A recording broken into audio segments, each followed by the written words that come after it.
Okay, so what do we have here? Find the sum of the first 44 terms of the sequence with 17, 25, 33, and 41. Okay, so there is an equation that we can use here, and the equation is going to be a sub n equals a sub 1 plus n minus 1 times d. So what a sub n is, what a sub n is right here is going to be what your nth term is. In this case, it's going to be 44, which is what it's asking in the question. Here, our n minus 1 is going to be the same thing, what our number is, in this case 44.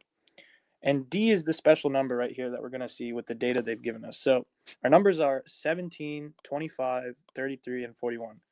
What we can see in these numbers is that each next number is increasing by a sum of 8. So that is what our d value is. So that's pretty much how you break down this equation. And the very last thing is a sub 1, which is nothing but the very first number that they've given us. So with this, we can find, essentially what we're doing in this first step is finding what our what our 44th term will be. So what we're doing here now is going to be our a sub 44. We're trying to find what our 44th term is, equals our a sub 1, which in this case is 17, plus n minus 1. And like we said, n is going to be 44, so 44 minus 1. And then times d, which is our step factor, how much each number is increasing by, which we've determined to be 8. So, oh my god, sorry. So now with this, we can find what our 44th term will be, which is nothing but 17 plus 43 into 8, which is going to be, sorry, I'm going to pull a calculator because it's early in the morning. Let's see. There's 8. You probably already have the answer by now, but I got 361. So that is what our 44th term is. So now at this point, we're ready to get our answer. So what we can do now, so let me just go down a little bit.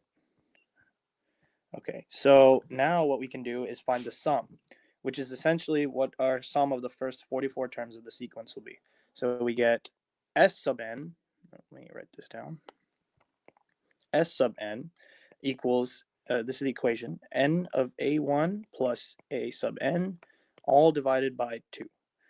So like before, these are the same variables. You just memorize this equation. N is going to be your nth term, which in this case, again, is going to be 44. Your a sub 1 hasn't changed. It's still the very first term they give you up here, which is going to be 17. And your a sub n is actually what we just calculated, a sub 44. In fact, I'll change it right now so it's easier to look at right here.